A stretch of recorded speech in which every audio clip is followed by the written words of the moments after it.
국민들께서 됐다고 할 때까지 당 내부의 공정과 정의를 바로 세우겠습니다. 지도부의 총사퇴가 이러한 성찰과 혁신의 출발이 되길 바랍니다.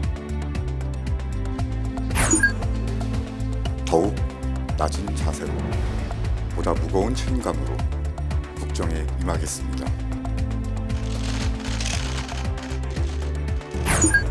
자신들이 승리한 것이라 착각하면서 개혁의 고삐를 늦춘다면 당은 다시 사분오열하고 정권 교체와 민생 회복을 이룩할 천재 일부의 기회는 소멸될 것입니다. 많이 도와주셔서 원활하게 진행될 수 있도록 각별히 도와주십시오. 제가 정말 잘 모시겠습니다. 지역을 제대로 도약시키라는 명령서, 그리고 시민들에게 한 약속을 지키라는 명령서. 지금 여기에서 확산세를 막지 못하면 4차 유행이 현실화될 수 있는 그야말로 풍변등화의 위기 상황입니다. 백신 접종의 이익이 위험보다 크기 때문에 아스트라제네카 백신 접종을 지속할 필요가 있다는 점을 재확인하였습니다.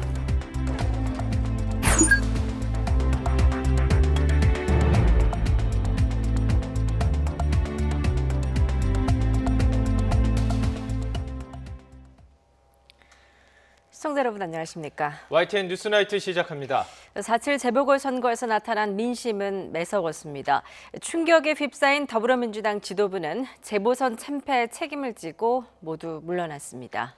새 지도부 구성에 속도를 내서 하루빨리 변화된 모습을 보이겠다는 계획인데 이 과정에서 성찰과 혁신을 얼마나 보여주느냐가 중요해 보입니다. 김대근 기자가 보도합니다. 김태년 당대표 직무대행과 최고위원 등 더불어민주당 지도부가 국민 앞에 고개를 숙였습니다. 민주당 참패로 끝난 재보선 결과를 받아들이고 책임지겠다며 총사퇴를 선언했습니다. 국민들께서 됐다고 할 때까지 당 내부의 공정과 정의를 바로 세우겠습니다. 지도부의 총사퇴가 이러한 성찰과 혁신의 출발이 되길 바랍니다. 새 대표를 뽑기 전까지 당을 정비할 비대위도 곧바로 구성했습니다. 위원장은 친문 3선의 도종환 의원이 맡았습니다. 새로운 지도부 구성에도 속도를 내기로 했는데 자기 당대표를 뽑는 전당대회는 계획보다 일주일 앞당겨 다음 달 2일 치르기로 했습니다. 비대위원장직을 이어받을 새 원내대표도 전당대회 이후인 5월 중순보다 한 달 빠른 오는 16일에 뽑습니다. 하루라도 빨리 변화하는 모습을 보여 돌아선 민심을 잡겠다는 겁니다. 앞으로 내노란물 사례라든지 또 우리 문제는 온정주의로 대했다든지 앞으로 비대위나 새 지도부가 이런 문제들을 전면적으로 다 받아 안고 해결하도록 노력할 것입니다.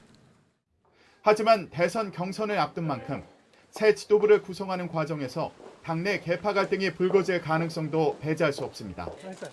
그럴 경우 민심 이탈이 가속화될 수 있는 만큼 당내에서도 경계해야 한다는 목소리가 나옵니다. 민주당은 이번 재보선을 통해 1년 전 절대 지지에서 돌아선 민심의 엄중한 경고장을 받았습니다. 당 수습 과정에서 성찰과 혁신보다는 분열과 갈등을 보여준다면 민심이 돌아오기는 쉽지 않아 보입니다. YTN 김대근입니다.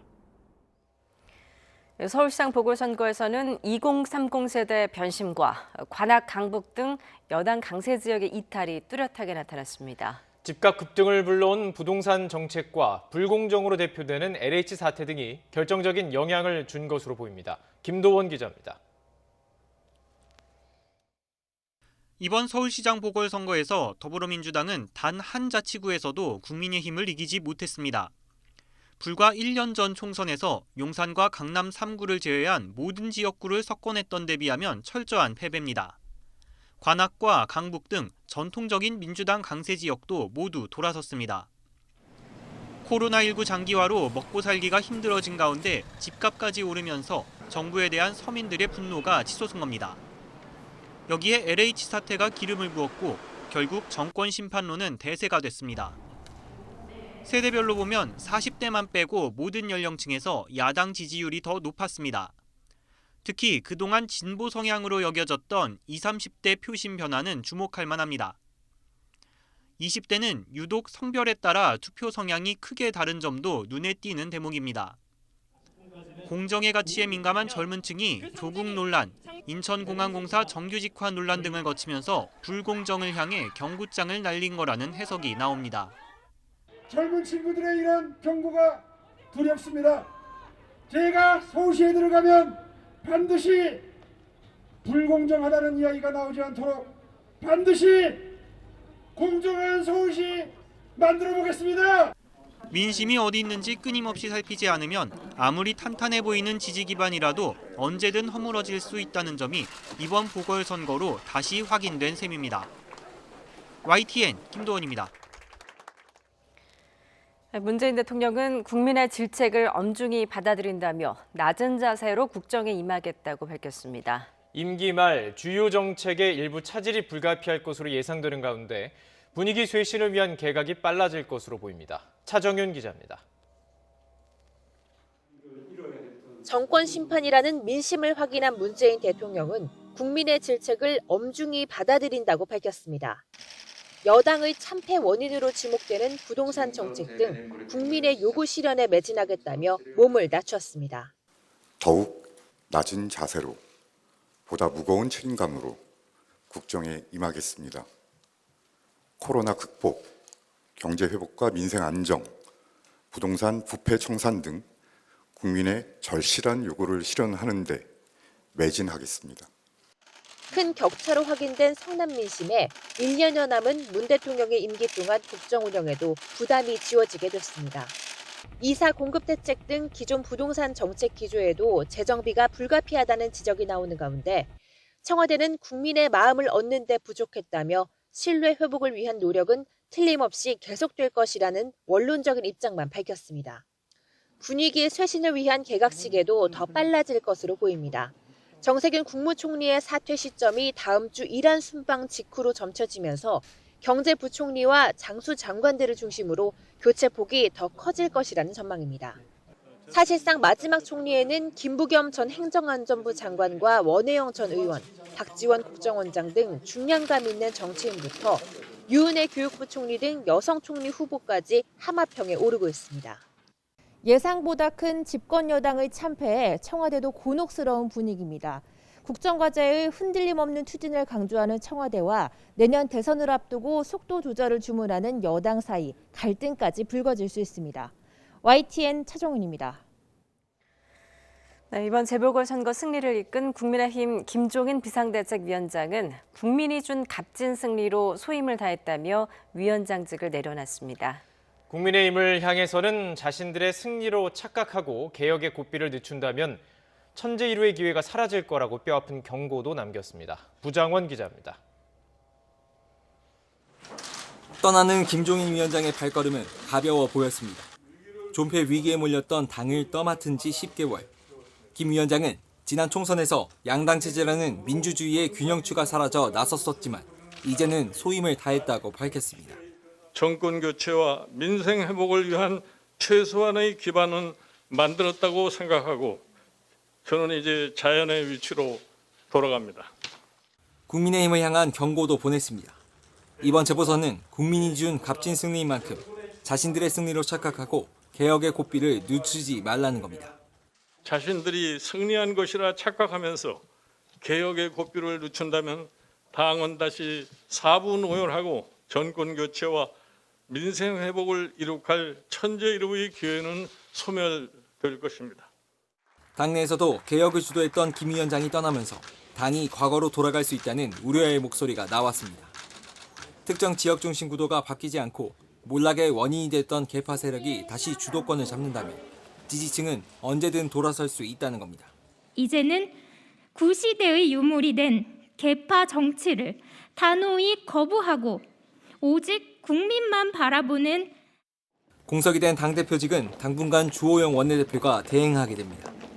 재보선 압승 직후인 만큼 당권을 거머쥐기 위한 각축전이 치열할 전망입니다. 이제 시선은 새 지도부를 뽑는 전당대회로 향하고 있습니다. 포스트 김종인 체제에서 들어설 새 지도부는 재보선 승리로 맛본 정권 교체의 희망을 내년 대선에서 실현해야 한다는 막중한 책임을 지게 됩니다. YTN 부정원입니다.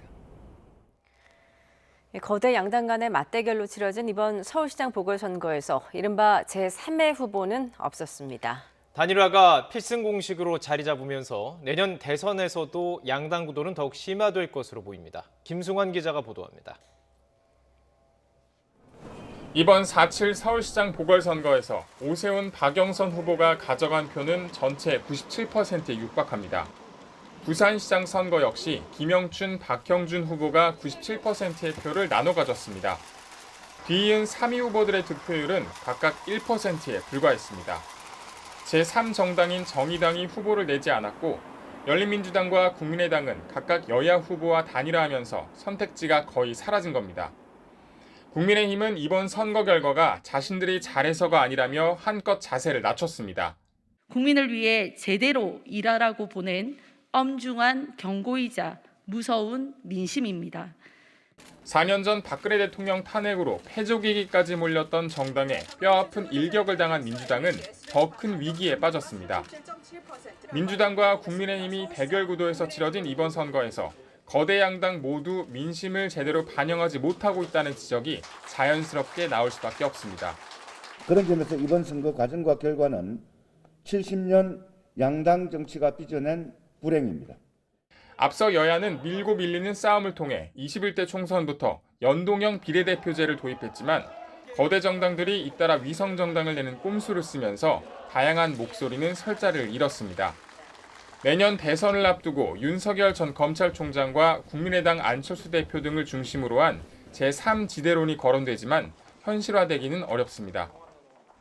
따라서 내년 대선 구도에서도 거대 양당 구도가 더 심화할 가능성이 큽니다. 민주당과 국민의힘이 제대로 변화하지 못한다면 유권자들 선택의 폭도 계속해서 좁아질 수밖에 없습니다. YTN 김승환입니다. 정의당은 이번 4.7 재보궐선거 과정과 결과가 70년 양당 정치가 빚어낸 불행이라고 지적했습니다. 정의당 여영국 대표는 오늘 당회의에서 높은 투표율과 큰 표차는 정부 여당에 대한 깊은 실망감의 표현이자 나라다운 나라를 바라는 시민들의 염원이 그만큼 간절하다는 증거라고 말했습니다. 하지만 이 염원이 국정농단 세력을 통해 드러난 건 비극이라면서 이번 결과를 통해 탄핵 세력의 우위가 드러났다고 볼 수는 없다고 강조했습니다. 그 어느 때보다 네거티브 공방이 치열했던 이번 재보궐선거가 끝나면서 그동안 제기된 고소고발 사건 처리에도 속도가 붙을 것으로 보입니다. 검찰은 불필요한 오해가 없도록 절차에 따라 공정하고 신속하게 사건을 처리하겠다면서 정치적 중립성을 거듭 강조했습니다. 한동호 기자입니다. 이번 재보궐선거는 초반 여론조사부터 여야 후보 간 지지율 격차가 벌어진 가운데 정책 대결보단 폭로전 양상으로 진행됐습니다. 당연히 의혹 제기에 따른 고소, 고발도 쏟아졌습니다. 오세훈 서울시장은 이른바 생태탕집 진실공방으로 번진 내곡동 땅 특혜 의혹과 관련해 민주당과 시민단체로부터 허위사실 유포 혐의로 고발당했고 국민의힘은 관련 의혹을 보도한 KBS를 비롯해 민주당 천준호, 고민정 의원, 조국 전 장관 등을 허위사실 공표 혐의로 고발하며 맞불을 놨습니다. LCT 특혜 분양 의혹 등으로 민주당으로부터 고발당한 박형준 부산시장 측은 배우자를 비방한 민주당 안민석 의원과 딸 입시 비리 의혹을 제기한 민주당 장경태 의원을 고발했습니다. 낙선한 박영선, 김영춘 후보 측도 경쟁 후보 측 의혹을 제기하거나 본인 의혹을 해명하는 과정에서 각종 고소, 고발에 연루됐습니다. 선거가 마무리되면서 검찰은 접수된 사건 기록들을 검토한 뒤 조만간 직접 수사에 나설 방침입니다. 선거 관련 범죄는 올해 시행된 검경수사권 조정 법안에 따라 검찰이 직접 수사할 수 있는 6대 범죄에 해당하기 때문입니다. 조남관 검찰총장 직무대행은 이제 선거가 마무리된 만큼 각 급청에서 선거 사건들을 공정하고 신속하게 처리하라고 지시했습니다. 특히 경찰과도 긴밀하게 협력할 것을 주문하면서 수사 과정에서 불필요한 오해를 받지 않도록 각종 절차를 철저히 준수해달라고 당부했습니다. 경찰도 직접 고발장을 접수한 오 후보의 내곡동 땅 특혜 의혹 수사 등에 이미 착수한 상태입니다. 선거가 끝나면 고소, 고발 사건들은 당사자 취하 등으로 종결되는 경우가 많았지만 이번엔 다를 거란 관측도 나옵니다. 내년 6월 지방선거 때까지 상대 후보를 견제하고 주도권을 잡기 위한 포석으로 삼을 수도 있다는 겁니다. 재보선이 막을 내리면서 이제 검찰과 경찰의 시간이 시작됐습니다. 선거 기간 쏟아진 각종 의혹 제기와 비방의 책임 소재는 이제 수사와 재판을 통해 가려지게 된 가운데 수사 결과를 둘러싼 정치적 공방도 만만치 않을 것으로 보입니다. YTN 한동우입니다.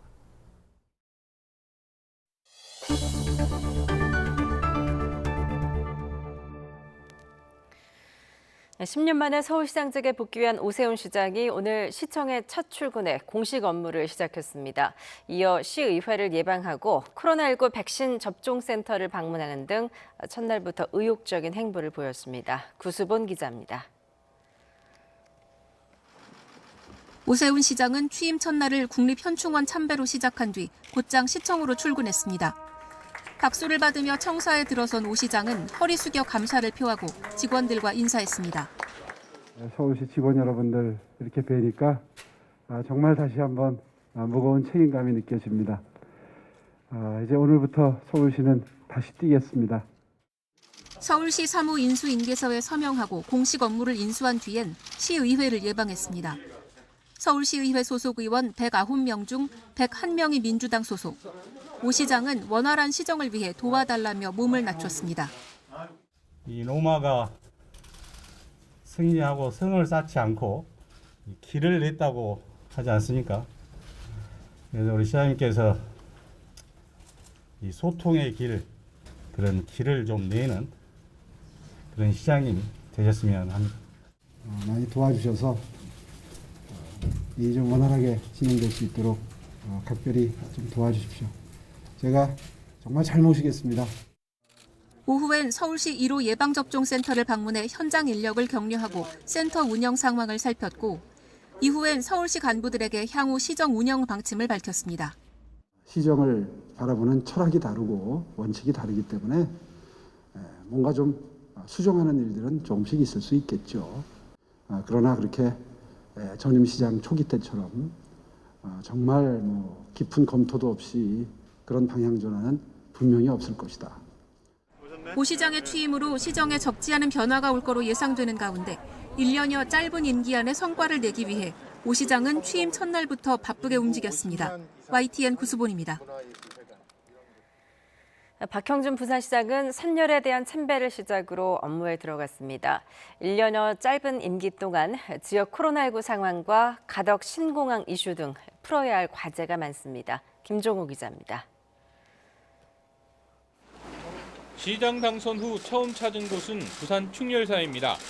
임진왜란 당시 왜군과 처음 맞선 부산에서 목숨으로 나라를 지키려 한 선열을 기리는 곳입니다.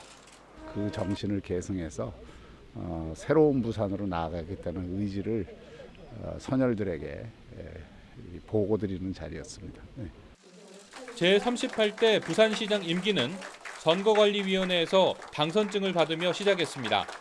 박형준 부산시장은 당선증을 시민의 명령서로 받들겠다고 다짐했습니다. 지역을 제대로 한번 도약시키라는 명령서, 그리고 시민들에게 한 약속을 지키라는 명령서. 이어 부산시청에서는 비대면 취임식을 진행했습니다. 이 자리에서는 최근 심각한 코로나19 상황에 대한 대책도 내놓았습니다. 매주 코로나 방역, 경제, 복지와 관련된 가장 시급하고 중요한 이슈에 대해 관련 당사자들과 전문가들이 모여 대안을 찾고 합의를 통해 정책을 결정하고 집행하는. 박 시장 임기는 내년 6월까지 1년여입니다. 코로나19 말고도 가덕 신공항 등 산더미처럼 쌓인 지역 현안과 선거 공약 등을 풀어가기에는 부족할 수밖에 없는 시간입니다. 박 시장은 코로나19 피해 소상공인 지원 대책에 서명하는 것을 시작으로 시간과의 싸움에 들어갔습니다. YTN 김종호입니다. 재보궐 선거 결과가 나온 직후 정부는 부동산 시장 점검회의를 열고 주택 공급 추진 계획을 점검했습니다. 홍남기 부총리는 주택 공급은 지자체 단독으로 추진하기 어렵다며 야당의 재건축 규제 완화 공약을 애둘러 견제했습니다. 보도에 김태민 기자입니다. 재보궐선거가 치러진 지 하루 만에 정부는 예정이 없던 부동산 시장 점검회의를 열었습니다. 이 자리에서 홍남기 부총리는 야당 후보들의 당선을 의식한 듯 부동산 정책의 일관성을 강조했습니다. 여야를 떠나 주택 공급 확대를 통한 서민 주거 안정이란 지향점은 다르지 않다며 정책의 큰 틀을 유지해야 한다고 밝힌 겁니다.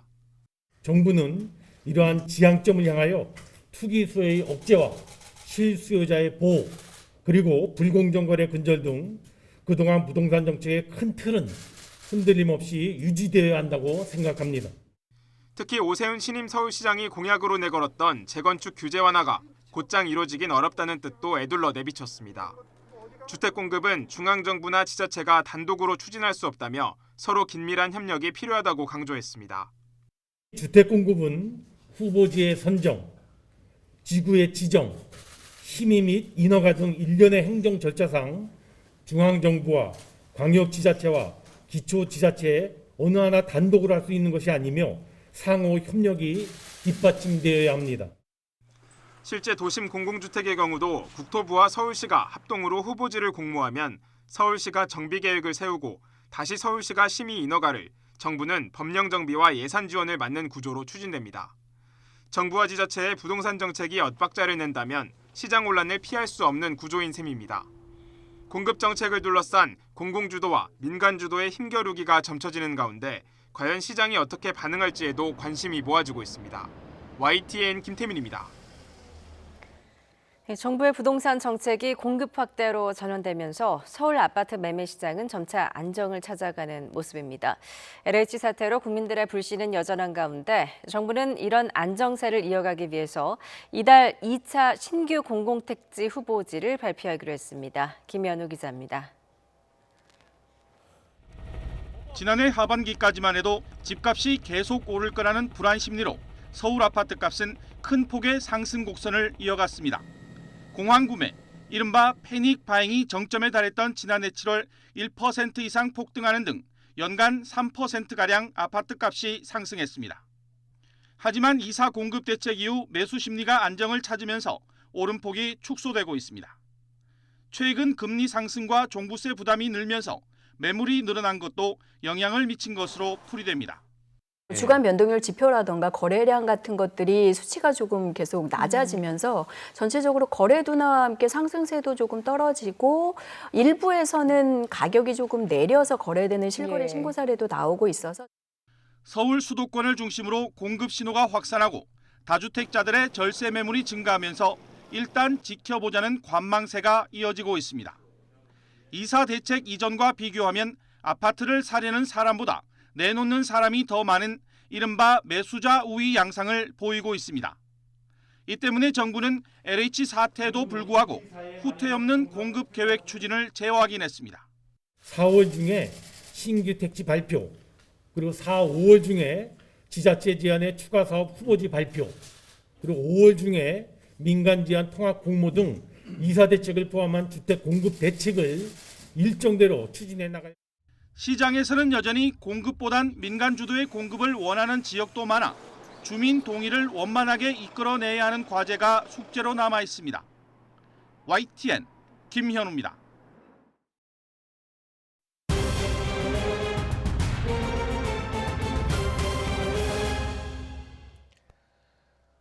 국내 코로나19 신규 환자가 석 달여 만에 700명대가 됐습니다. 4차 유행이 현실화하는 것 아니냐는 우려가 커지고 있습니다. 신현준 기자의 보도입니다. 코로나19 신규 환자가 700명을 기록했습니다. 지난 1월 5일 이후 93일 만에 700명대입니다. 한 달 이상 300~400명대에 머물던 신규 확진자가 일주일 새 500~600명대를 거쳐 700명 선까지 올라선 겁니다. 지난해 말 3차 대유행의 정점 직전과 비슷한 양상이어서 4차 유행이 우려됩니다. 지금 여기에서 확산세를 막지 못하면 4차 유행이 현실화될 수 있는 그야말로 풍전등화의 위기 상황입니다. 징후는 여러모로 좋지 않습니다. 실내 체육시설이나 교회, 학교와 유흥시설 등 빈틈이 있는 곳이면 전국 어디든 감염이 확산하고 있습니다. 감염 경로를 알지 못하는 환자가 4명 중 1명 이상이고 변이 바이러스 확산 가능성도 여전합니다. 누적된 거리 두기로 인한 피로감은 또 다른 위험 요인입니다. 9시 영업 제한 시간이 수도권에서는 10시로 늘어났고 완화된 것들이 이때까지 400명에서 500명 정도 선에서 유지되던 균형을 깼다고 볼 수 있는 거거든요. 근데 깨진 균형에 대해서는 과거로 빨리 조치를 복귀시키는 게 중요할 것 같습니다. 방역당국은 4차 유행을 막기 위한 노력이 필요한 시점이라며 마스크 착용과 손 씻기, 필요하지 않은 모임 취소와 같은 기본적 방역 수칙을 지켜달라고 다시 한번 당부했습니다. YTN 신현주입니다. 특히 수도권의 코로나19 확진자 증가 추세가 심상치가 않습니다. 서울에서는 어제 하루 244명, 경기도는 223명이나 추가됐습니다. 이기정 기자의 보도입니다. 서울의 코로나19 확진자 수가 어제 하루 동안 244명 늘었습니다. 지난 2월 16일 258명 발생 이후 50일 만에 가장 많습니다. 중랑구 공공시설과 실내체육시설에서 12명의 추가 감염자가 나오는 등 집단 감염 관련 확진자만 해도 하루 만에 90명 가까이 나왔습니다. 서울시 신규 확진자가 7일 250명대 가까이 발생하였습니다. 4차 유행으로 갈 수 있는 아주 위험한 기로점에 와 있다고 생각을 하고 있습니다. 최근 하루 100명 초반대였던 경기도도 230명의 코로나19 신규 확진자가 발생했습니다. 지난달 13일 이후 25일 만에 다시 200명대로 올라선 겁니다. 화성시 가정어린이집에선 어제 3명의 원생과 가족이 양성 판정을 받으면서 누적 57명이 됐고 16일째 확진이 이어졌습니다.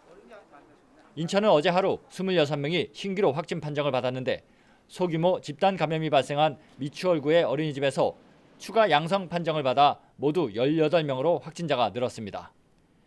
방역당국은 실내 체육시설의 경우 비말 발생이 많은 격렬한 운동은 자제해 줄 것과 주기적인 환기, 대화 자제 등 코로나19 확산 방지를 위한 방역 수칙을 더 철저히 실천해달라고 당부했습니다. YTN 이기정입니다.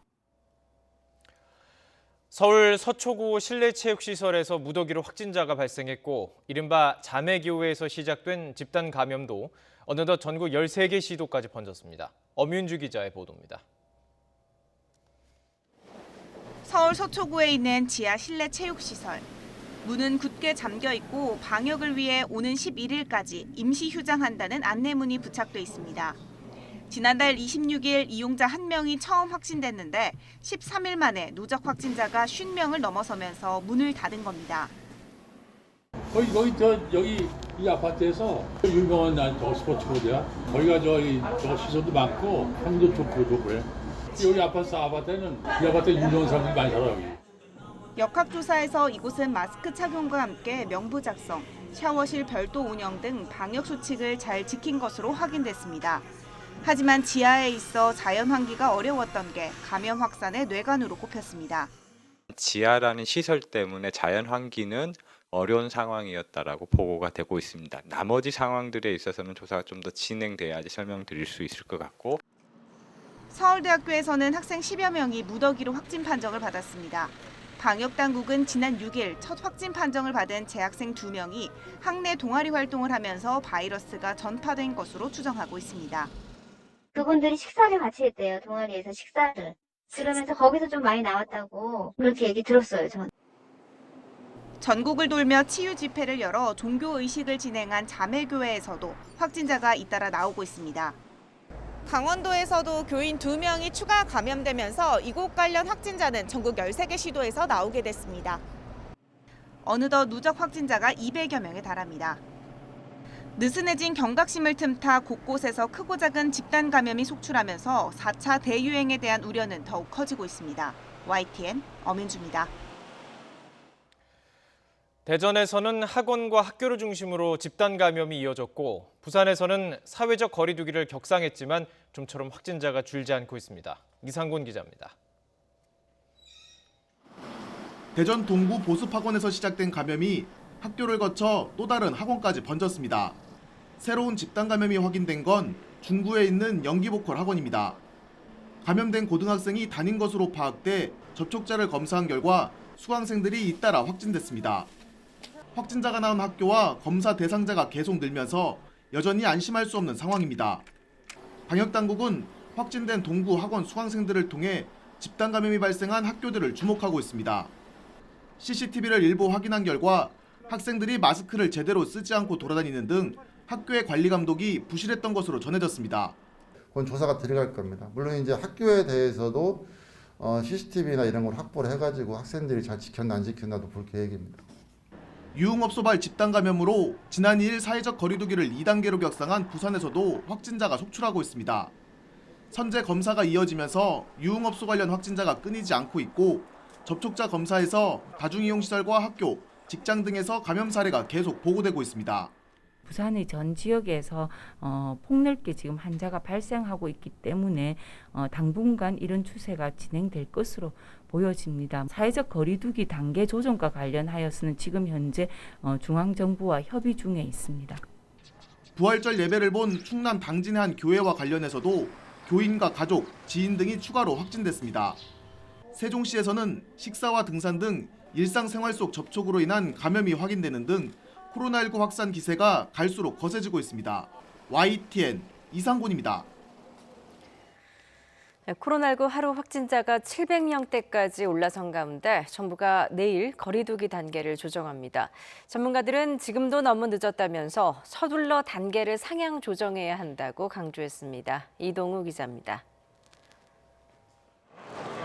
1일 신규 확진자가 700명대로 폭증한 가운데 정부가 다음 주부터 적용할 거리두기 단계를 내일 조정해 발표할 예정입니다. 현재 수도권과 부산, 대전은 2단계, 나머지 지역은 1.5단계를 유지하고 있습니다. 하지만 거리두기의 핵심 지표인 최근 일주일 지역사회 발생은 543명으로 2.5단계 기준인 400에서 500명을 훨씬 넘어선 상태입니다. 전문가들은 정부가 거리두기 단계를 올릴 때는 지나치게 천천히, 내릴 때는 너무 성급하게 내리면서 현재의 상황을 자초했다고 비판하고 있습니다. 저는 당장 오늘이라도 상향을 해야 된다고 생각을 하고요. 그리고 우리가 골든타임이라고 하는 게 이렇게 확진자가 늘어나고 있을 때 올려야지 효과가 있는 거고, 사실은 한 단계 더 높은 데로 올라가야 지역사회 안에서 지금 전파되고 있는 것들을 잡을 수 있거든요. 저희가 지금 올라갈 수 있으면 2.5단계겠지만 2.5단계가 과연 어느 정도 효과를 나타낼지는 조금 의문스럽기는 합니다. 여기에 감염자 한 명이 몇 명을 전염시키는지 나타내는 지표인 감염 재생산 지수가 전국 모든 권역에서 1을 넘기는 등 각종 지표에도 빨간불이 켜졌습니다. 이에 따라 정부도 거리두기 단계 상향 조정의 불가피성을 어느 정도 인정하고 있습니다. 사회적으로 방역에 대한 긴장감이 많이 이완되어 있습니다.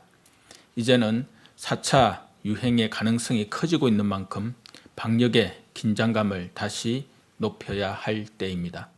전문가들은 거리두기를 선제적으로 더 빨리 상향하게 되면 장기적으로 볼 때 거리두기를 해야 하는 기간이 훨씬 더 줄어들 수 있다며 정부의 기민하면서도 현명한 조치를 촉구하고 있습니다. YTN 이동우입니다. 특이 혈전증 논란으로 아스트라제네카 접종이 보류됐지만 정부는 2분기 접종 계획에는 차질이 없을 것이라고 밝혔습니다. 주말까지 전문가들과 충분히 검토한 뒤에 일요일쯤 결론을 발표하기로 했는데 현재로서는 접종 재개 가능성이 높아 보입니다. 박홍구 기자입니다. 유럽에서 아스트라제네카 백신 접종 후 희귀 혈전 사례가 잇따라 보고되자 예방접종 대응 추진단은 특수학교 종사자와 보건교사 등에 대한 접종 일정을 전격 연기했습니다. 현재 접종이 진행 중인 다른 직군의 60세 미만도 접종이 보류돼 현재 총 18만 명이 백신을 맞지 못하고 있습니다. 정부는 유럽의약품청 EMA의 발표 내용을 충분히 검토하고 백신의 안전성을 확인하기 위해 이 같은 조치를 취했다고 밝혔습니다. 특수교육이라든지 보건교사 등에 대해서 접종을 바로 시작하기보다는 그 EMA의 발표 내용을 충분히 검토하고 안전성을 확인한 후에 접종을 시작하는 데 의견이 모아졌고, 방역당국은 이번 주말까지 혈전과 백신 전문가들과 논의해 국내 상황에 맞는 접종 계획을 발표하겠다고 밝혔습니다. 그러면서도 백신 접종의 이익이 위험보다 크다는 유럽의약품청의 발표에 방점을 찍었습니다. 20, 30대 젊은 층 접종 여부가 쟁점이 될 수는 있겠지만 사실상 백신을 다시 접종하기로 방침을 정한 것으로 보입니다. 백신 접종의 이익이 위험보다 크기 때문에 아스트라제네카 백신 접종을 지속할 필요가 있다는 점을 재확인하였습니다. 권덕철 복지부 장관도 기자간담회에서 상반기에 1,200만 명 접종 계획에 차질이 없도록 예정대로 일정을 진행하겠다고 말했습니다. 상반기에 도입이 확정된 백신 물량 가운데 아스트라제네카가 59%로 절대적 비중을 차지한다는 점을 고려하면 접종을 재개하겠다는 의미입니다. 우리가 백신 수급만 원활했더라면 대체 백신이 있기 때문에 조금 더 다른 선택을 하는 게 가능할 수 있습니다. 그러나 우리나라의 백신 수급 상황이 워낙 불안전하기 때문에 완전히 의학적이고 과학적인 근거만으로 판단을 내릴 수 없는 문제가 있고요. 정부는 2분기부터 총 4천만 명분을 도입하기로 한 모더나 노바백스 측과 접촉은 하고 있지만 구체적 도입 시기는 아직 정하지 못했다고 밝혔습니다. 또 러시아와 중국에서 만든 백신은 도입 계획이 없다고 분명히 선을 그으며 11월 집단 면역 목표에는 변함이 없다고 강조했습니다. YTN 박홍구입니다. 한국과 미국은 오늘 한국이 부담할 주한미군 주둔 비용을 규정한 11차 방위비비 분담 특별협정에 정식 서명했습니다. 두 나라는 앞서 지난달 7일 한국의 방위비 분담금을 지난해보다 13.9% 올리고 4년간 해마다 국방비 인상률을 반영해 올리기로 합의했습니다. 방위비 분담 협정은 서명 절차가 마무리되면서 앞으로 국회 비준 동의를 거쳐 발효됩니다. 미얀마 주민들이 사제 무기를 들고 맞서기 시작하자 군경은 기관총과 수류탄, 유탄 발사기까지 동원해 진압을 하고 있습니다. 군경의 이른바 싹자르기식의 무자비한 공격 때문에 피해가 더욱 커져 쿠데타 이후 희생자가 600명을 넘어섰습니다. 김영근 기자입니다. 미얀마 북서부 깔레이 지역. 군경이 골목과 도로 곳곳에 자리를 잡고 총을 무차별 난사했습니다. 수류탄과 유탄 발사기까지 사용했습니다. 이 때문에 주민 10여 명이 목숨을 잃고 수십 명이 다쳤습니다. 이번 공격은 앞서 시위대가 사제총을 쏘며 군경 여러 명을 사살한 데 대한 보복이었습니다. 군경은 무장 저항을 초기에 꺾지 않으면 점점 더 커질 것으로 보고 무자비한 대응으로 일관하고 있습니다. 이른바 싹자르기를 하고 있는 겁니다. 마괴 지역에서는 주민들이 사제 무기를 사용하자 군경이 곧바로 기관총을 난사해 3명이 숨졌습니다. 무자비한 진압이 이어지면서 희생자가 더욱 늘어 지금까지 600명 이상이 목숨을 잃었습니다. 이 가운데는 어린이도 48명이나 포함되어 있습니다. 하지만 미얀마 주민들은 저항을 멈추지 않고 있습니다. 군경과 맞서기 위해 민주진영 측이 추진하고 있는 연방군과 소수민족 반군에 입대하겠다는 사람이 줄을 잇고 있습니다. 저는 100% ထောက်ခံတယ်ဗျ။ CRPHရဲ့လှုပ်ဆောင်ပုံတွေကိုလည်းဒီ Federal Army ဖြစ်လာဖို့အတွက်လည်းကျွန်တော်မျှော်လင့်တယ်။ဖြစ်လာမယ်ဆိုလို့ရှိရင်လည်းကျွန်တော်လူငယ်တဦးတယောက်အနေနဲ့ပေါ့နော်။ကျွန်တော်တို့ပါဝင်သွားဖို့လည်းရှိပါတယ်ဗျ။ 이런 가운데 쿠데타를 비판해온 영국 주재 미얀마 대사가 하극상으로 대사관 밖으로 쫓겨나는 일이 발생했습니다. 군부를 추종하는 직원들이 대사가 대사관 안으로 들어오는 걸 막고 있는 것으로 알려져 국제사회의 또 다른 비판을 받고 있습니다. YTN 김영근입니다.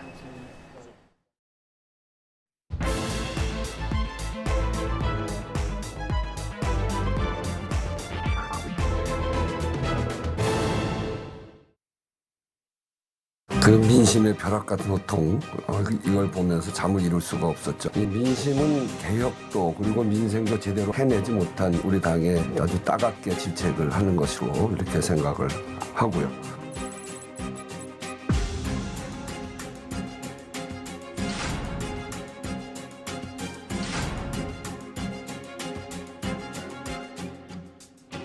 철저하게 성찰하고 혁신하겠습니다. 국민들께서 됐다고 할 때까지 당 내부의 공정과 정의를 바로 세우겠습니다. 국민의 질책을 엄중히 받아들입니다. 낮은 자세로 보다 무거운 책임감으로 국정에 임하겠습니다. 지금 이 순간 정말 기뻐야 할 순간인데 엄중한 책임감을 주체하지 못하겠습니다. 그 민심의 무서움은 언제든지 야당에도 향해질 수 있는 것이기 때문에 오만해지거나 과거로 돌아가거나 이런 모습을 절대 보여서는 안 되고요.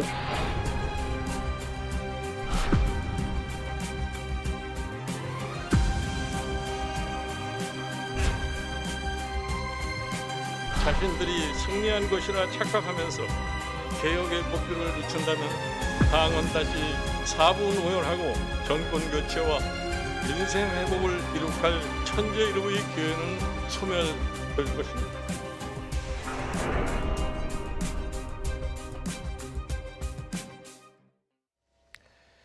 대선 전초전격인 4.7 재보궐선거가 민주당의 참패, 국민의힘의 압승으로 끝났습니다. 곧바로 대선 모드로 접어드는 전국에는 경랑이 예상되고 있는데요. 민주당 지도부는 재보선 참패 책임을 지고 총사퇴했고 국민의힘도 세판짜기에 돌입했습니다. 나이트 포커스 오늘 박창환 장한대 교수, 장성철 공감과 논쟁 정책센터 소장 모시고 관련 소식 짚어보겠습니다. 안녕하십니까? 안녕하세요. 네, 안녕하십니까? 어제도 저희랑 마찬가지로 많이 바쁘셨을 텐데요. 우선 이 질문을 드려야 될 것 같습니다. 지금 결과는 다 알고 있으니까요. 어디에 이유가 있었을까? 국민의힘의 압승의 이유 어떤 걸 뽑으세요? 저는 뭐니 해도 LH 사태가 가장 큰 바람 선거의 원동력이 됐다 이렇게 평가합니다. 네. 문재인 정부의 가장 아픈 곳이 부동산 문제였고요. 또 가장 아픈 곳이 또 공정성 논란이었어요. 내로남불로 시작되는. 그런데 이 LH 사태는 이 두 가지 문제를 갖다가 한꺼번에 압축적으로 보여주는 네. 국민들에게 피부에 와닿게 느껴지는 그런 사태였죠. 부동산 문제를 특권을 이용해서 이익을 차렸다. 참 뭐라고 할 말이 없는 그런 대목이 돼버렸습니다.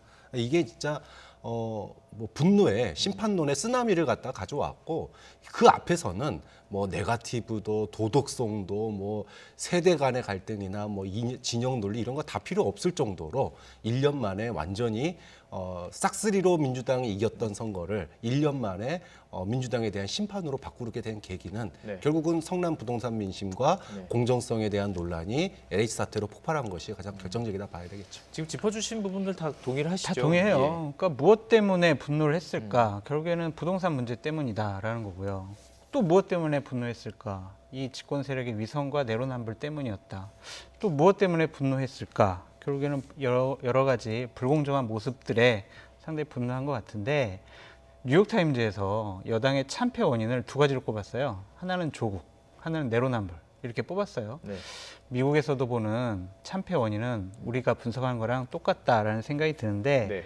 큰 의미 없어요. 그냥 그동안 너무 많이 이겨서 네. 여당이 교만해져서 그냥 한 번쯤 경고하고 혼낸 것이 민심이 확 그냥 국민의힘으로 갔다. 네. 이렇게 평가할 수는 없을 것 같아요. 네. 민주당과 문재인 정권이 좀 국정 운영 대전환했으면 좋겠어요. 네. 정책을 바꾸는 것도 중요하고 사람을 바꾸는 것도 중요하지만 지금까지 자신들이 지켜왔던 공정과 정의라는 가치를 네. 자신들이 먼저 배반하지 않았느냐라는 것을 되돌아왔으면 좋겠습니다. 예. 그런 것들이 조국 사태 후에 쌓였어요. 중국 고사가 있습니다. 깃털도 쌓이면 배를 가라앉힌다. 이번에 많은 깃털이 쌓여서 배가 가라앉은 것이다 라고 말씀드립니다. 그렇습니다. 배가 이제 가라앉힌 구체적인 상황들을 좀 짚어볼 필요는 있을 것 같아서요. 저희가 구별로 조금 그래픽도 좀 준비해 봤는데요. 관심 가졌던 구 있으셨습니까? 좀 눈에 띈다, 특이하다 이런 거. 역시나 강남, 서초 이 지역들의 높은 투표율 네. 그리고 압도적인 오세훈 후보에 대한 지지. 예상은 했지만 이 정도일까? 그렇죠. 예. 진짜 몰표가 나왔습니다. 네. 사실은 이 부동산 민심이라고 하는 게 네. 서울 전역이 다 지금 오세훈 후보가 승리를 했지만 네. 특히 이제 재산세 문제 같은 경우에 이제 강남이나 서초나 이런 쪽에서는 매우 민감한 문제였어요. 그런데 민주당이 작년 총선 때부터 이 부분에 대해서 말을 계속 왔다 갔다 했습니다. 네. 한쪽에서는 재산세를 갖다가 일가구에 대해서는 내리겠다라고 얘기를 했다가 또 아니라고 그랬다가 여기서 오락가락 하다 보니까 작년에 부동산이 폭등해서 수익을 얻은 사람들은 네. 이게 아직 현실화가 안 됐는데 세금을 갖다가 폭탄만다는 느낌이 들어서 반감이 든 거고 거꾸로 집이 없는 사람들은 또 더 이상 이제 빚내서 집을 살 수도 없기 때문에 또 반감이 생기고 네. 그러니까 이러지도 저러지도 뭘 해더라도 욕을 먹는 네. 이런 일들이 결국은 이렇게 나왔는데 네. 그렇더라도 저는 이렇게 엄청난 투표율과 그다음에 높은 투표율과 엄청난 몰표 네. 이런 부분들은 좀 예상 외로 높았다. 예. 역시 국민은 무섭구나 이런 걸 예. 또 한번 느낀 것 같습니다. 부산시장도 좀 짚어볼 필요가 있는데요. 저는 이렇게 좀 비교를 해보면 어떨까 싶습니다. 서울과 부산의 차이. 뭘까요? 우선 부산은 이제 30% 정도 차이가 났고 네. 서울은 18% 차이인데요. 이 정도 차이는 뭐라고 보십니까? 부산은 기본적으로 국민의힘의 전통적인 텃밭이었죠. 그런데 국민의힘이 부산 시민들의 기대에 어긋나는 행동을 많이 했기 때문에 그동안 이제 부산시장, 5돈 시장 하면서 민주당도 밀어주고 16년하고 작년 같은 경우에는 뭐 5석, 3석 이렇게 의석도 나눠줘 봤어요. 네. 그랬는데 결국 부산 시민의 기대치를 하나도 충족시키지 못했다. 기회를 줬는데 네. 제대로 잘하지 못했다. 시장은 이거 성 문제라는 상당히 정말 이해할 수 없는 예. 그런 문제를 가지고 시장직을 사퇴했다. 네. 부산 발전을 한다고 그동안 많은 얘기를 해왔지만 약속을 해왔지만 집권 5년 차에 지금 와서도 김영춘 후보는 나가서 부산을 발전시킬 사람 누구입니까? 지난 5년 동안 뭐 했냐. 그거에 대한 심판이라고 보여지고요. 네. 네거티브가 먹히지 않은 것 같습니다. 박형준 후보 거짓말쟁이야. 부동산에 많은 특혜를 받은 사람이야 라고 하는데 LCT 했습니다. 17층, 18층, 로얄층을 특혜 분양받았다. LCT가요 80층이 넘어요. 80층이 넘는 고층 아파트인데 네. 17, 8층 저층이 어떻게 로얄층이 됩니까? 그러한 말도 안 되는 것. 그리고 20억에 분양받았는데 40억이 됐어. 그래서 20억이나 올랐어. 이거 부동산 이익 당신 얻은 거 아니야? 집값 누가 올려놨습니까? 그러니까 이런 말도 안 되는 네거티브에 대해서 네. 부산 시민들이 좀 심판을 한 것 같다라고 말씀드립니다. 예.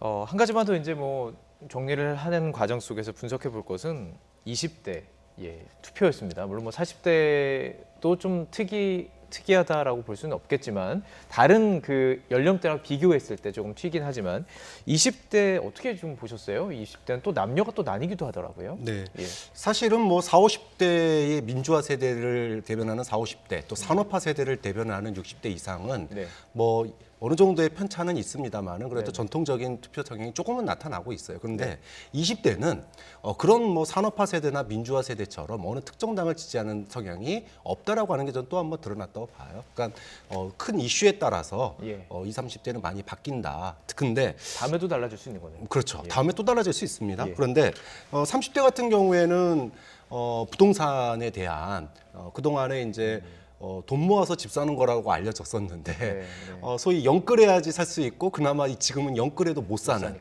이런 것에 대한 분노가 있는 거고요. 예. 또 그 코로나의 직격탄을 맞은 세대가 또 20, 30대입니다. 그러니까 40, 50대 이상들은 어느 정도 이제 그 직업에서 좀 자리를 안정적으로 유지하는 반면에 20, 30대는 아무래도 이제 저임금 노동층이나 아직 노동시장에 편입조차 못하고 일자리가 사라지다 보니까 네네. 이런 것에 대한 불만이 있는 거고요.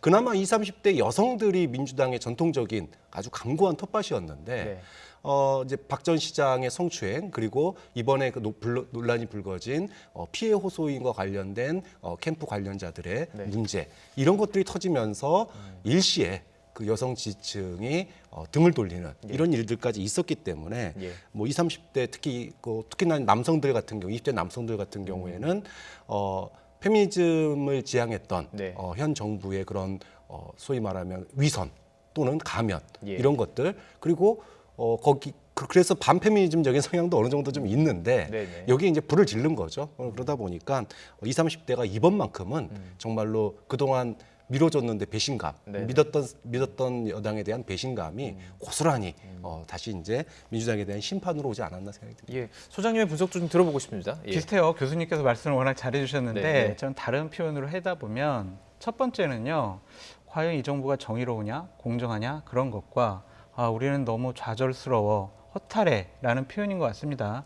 공정과 부정의 문제는 전 조국 전 장관 때문이라고 봐요.